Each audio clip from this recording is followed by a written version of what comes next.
तीर्थ यात्रियों का पहला जत्था अमरनाथ गुफा तक पहुंच गया है। श्रद्धालुओं ने बम बम भोले के जयकारे लगाए और बाबा बर्फानी के दर्शन किए हैं। आज पहली पूजा, पहली आरती हुई है। अमरनाथ यात्रा के लिए तीर्थ यात्रियों का जो जत्था है वो शुक्रवार को कश्मीर में पहुंचा था। पहला जम्मू कश्मीर के उपराज्यपाल मनोज सिन्हा ने सुबह कड़ी सुरक्षा के बीच में जम्मू के भगवती नगर यात्री निवास आधार शिविर से 4,603 यात्रियों को हरी झंडी दिखाकर रवाना किया था। शंखनाद और बम बम भोले के जयकारों के साथ उत्साही तीर्थयात्री सीआरपीएफ जवानों की सुरक्षा घेरे में 231 वाहनों के काफिले के साथ बाबा के दर्शनों के लिए निकले और उन भक्तों ने, उन श्रद्धालुओं ने बाबा बर्फानी के दर्शन किए हैं। आप भी इस वक्त आज तक पर दर्शन कीजिए। पहलगाम बालटाल कैंप से जो दूसरा जत्था है वो भी रवाना हो गया है। ये आप भी दर्शन कर सकते हैं घर बैठे। बाबा बर्फानी के पहले दर्शन आज तक।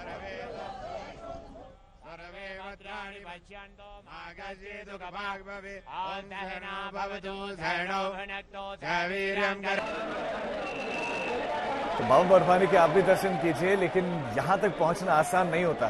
तो जो लोग यहां तक नहीं पहुंच सकते, जिन्होंने रजिस्ट्रेशन नहीं करवाया है, वो घर बैठे बाबा के दर्शन कीजिए। बाबा बर्फानी अपने पूर्ण स्वरूप में इस समय अमरनाथ गुफा तक का मार्ग आसान नहीं है। अगर हम पहलगाम रूट की बात करें, लगभग 48 किलोमीटर का सफर होता है।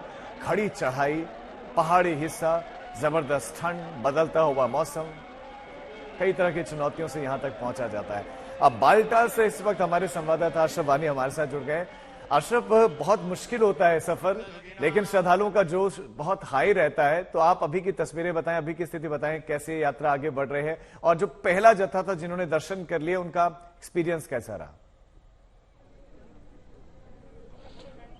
काफी बदलाव आया है राजू अब अमरनाथ यात्रा में। जैसे आप कह रहे थे, काफी कठिन यात्रा है। 13,000 फुट से 15,000 फुट तक की ऊंचाई को जो है पार करना पड़ता है श्रद्धालुओं को, क्योंकि अगर हम पहलगाम के रास्ते से आते हैं जो 48 किलोमीटर की दूरी है, उसमें जो पोशमर्ग है, पोशपथरी है, वो करीब 15,000 फुट की ऊंचाई पर है। फिर अमरनाथ गुफा स्थित है 13,700 फीट पर। तो आप खुद कल्पना कर सकते हैं, अंदाजा लगा सकते हैं कि कितनी मुश्किल ये यात्रा है। लेकिन पिछले कुछ सालों के दौरान जो है अमरनाथ श्राइन बोर्ड और जम्मू कश्मीर प्रशासन ने कोशिश की कि इस यात्रा को सरल बनाए। उसके लिए सबसे महत्वपूर्ण था सड़कें बनाना, ताकि जो ट्रैक्स थे, जो पैदल चलने के रास्ते हैं, उनको चौड़ा किया गया। उन पे कई जगहों पर टायर्स लगाए गए और सबसे महत्वपूर्ण, जिसको मैं मानता हूं, क्योंकि मैंने 26 साल लगातार अमरनाथ यात्रा कवर की है, अपने अनुभव के हिसाब से मैं बता पा रहा हूं कि जो रेलिंग होती है पहाड़ों पर साइडों में लगी हुई है, वो कहीं ना कहीं बहुत बड़ा सेफ्टी मेजर है।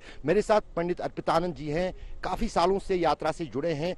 उनसे ही अनुभव लेते हैं कि कितना बदलाव आया है इस अमरनाथ यात्रा में। क्या आप महसूस कर रहे हैं कि कुछ बदलाव हुआ है, बेहतरी हुआ है, और क्या चीजें जरूरत है ताकि जो देश भर से लाखों श्रद्धालु चाहते हैं कि अमरनाथ यात्रा पर आए, वो पहुंच सके और उनकी यात्रा जो सरल।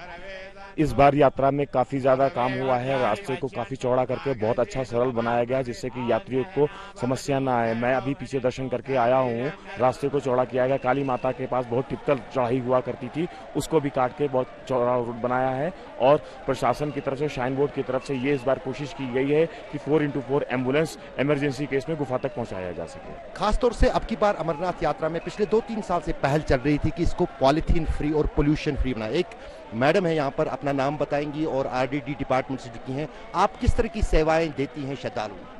मेरा नाम निधि अग्रवाल है। बेसिकली मैं डाइटिशियन हूँ और इंदौर से हूँ। मैं सेवा करने आती हूँ। हमेशा लास्ट टाइम भी हम लोगों ने काम किया था कि जो सिंगल यूज़ प्लास्टिक है वो यूज़ नहीं करना है। इसके लिए बहुत सारे अवेयरनेस वीडियोस होते हैं। लोगों को 1-to-1 गाइड किया जाता है जो लोग यात्रा करना शुरू करते हैं। रिटर्न में क्या होता है कि हम लोगों से ना पॉलीथीन्स ले लेते हैं, प्लास्टिक की बॉटल से जो भी कचरा होता है सिंगल यूज़ वो लेते हैं, और रिटर्न में उन्हें कपड़े का बैग देती है गवर्नमेंट। तो कहीं ना कहीं राजू बहुत महत्वपूर्ण ये दोनों चीजें हैं, जहां तक रास्तों की बात है और फिर पोल्यूशन फ्री इस यात्रा को बनाना, क्योंकि जो दुनिया में ग्लोबल वार्मिंग के असर देख रहे हैं साफ तौर पर अब अमरनाथ यात्रा में भी दिख रहे हैं। एक जमाना वो भी था जब 2000 के आसपास, जब शिवलिंग का आकार पूरे समय रहता था यात्रा के दौरान, लेकिन अब इतना तापमान बढ़ गया है यहाँ इन पहाड़ों में भी कि जो ग्लेशियर्स हैं वो भी पिघल रहे हैं और साथ ही साथ बहुत जल्द जो है अंतर्गामी हो जाते हैं पवित्र अमरनाथ गुफा में शिवलिंग। तो वो कहीं ना कहीं श्रद्धालुओं को काफी बिल्कुल मायूस बात है, क्योंकि पहाड़ों का टेम्परेचर पहले ही बढ़ रहा है और टेम्परेचर बढ़ने से हम देख रहे हैं कि कितना असर हो रहा है ग्लेशियर्स पर, इसका सीधा सीधा इंपैक्ट होता है। तो ये अच्छी पहल है। मीर फरीद भी हमारे संवाददाता हमारे साथ चंदनबाड़ी से जुड़ गए हैं। मीर फरीद, वहां पर जोश दिखाएं, उत्साह दिखाएं, तैयारियां दिखाएं, कैसी यात्रा वहां से आप चलते हुए देख रहे हैं, बताएं।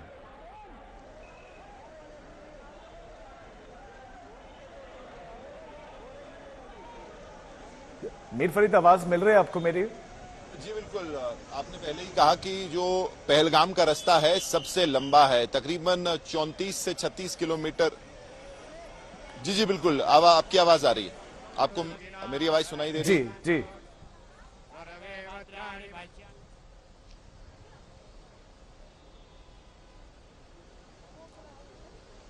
जी।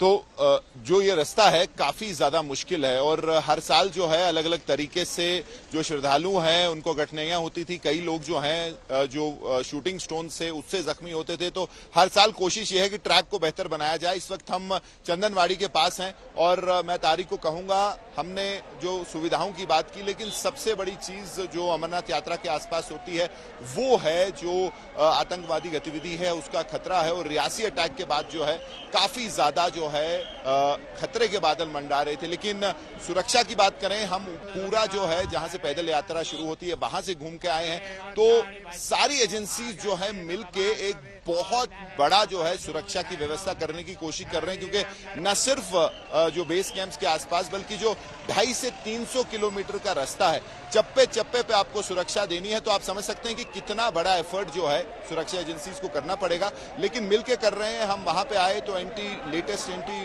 ड्रोन जो है वो सिस्टम लगाए गए हैं और उसके अलावा जो है बिल्कुल कैमोफ्लेज करके जगह जगह सुरक्षा बल तैनात हैं, क्योंकि पहाड़ी इलाका है और उसको जो है चप्पे चप्पे को आपको जो है ध्यान रखना है। तो सुरक्षा को लेके काफी सख्त इंतजाम है। इस वक्त मैं आपको दिखाऊंगा, यहाँ पे बीएसएफ की टुकड़ियां हैं, उसके साथ साथ जम्मू कश्मीर पुलिस है और इन पूरे पहाड़ों पे बिछे हुए हैं सुरक्षा बल। और कोशिश है कि यात्रा को जो है बिल्कुल पीसफुली, बिल्कुल जो है शांतिपूर्ण तरीके में यात्रा जो है हो जाए, अच्छे से हो जाए और जहां पिलग्रिम्स को जो है उनको सुविधाएं दें। लेकिन सबसे बड़ी इस वक्त जो चुनौती है कि सुरक्षा के कैसे बंदोबस्त है। और आपको बता सकता हूं कि शायद ही जो अमरनाथ यात्रा की जो हिस्ट्री है उसमें इतना बड़ा सुरक्षा का जो घेरा है 3 टायर दिया गया हो, लेकिन बिना वजह नहीं है, क्योंकि खतरा बना हुआ है और उसको निपटने के लिए सुरक्षा बल सक्षम और जो है अलर्ट पे भी है पूरे अमरनाथ यात्रा रूट पे और बेस कैंप्स पे भी। जी मीर फरीद, बहुत शुक्रिया आपका इस जानकारी के लिए। अशरफ, आपका भी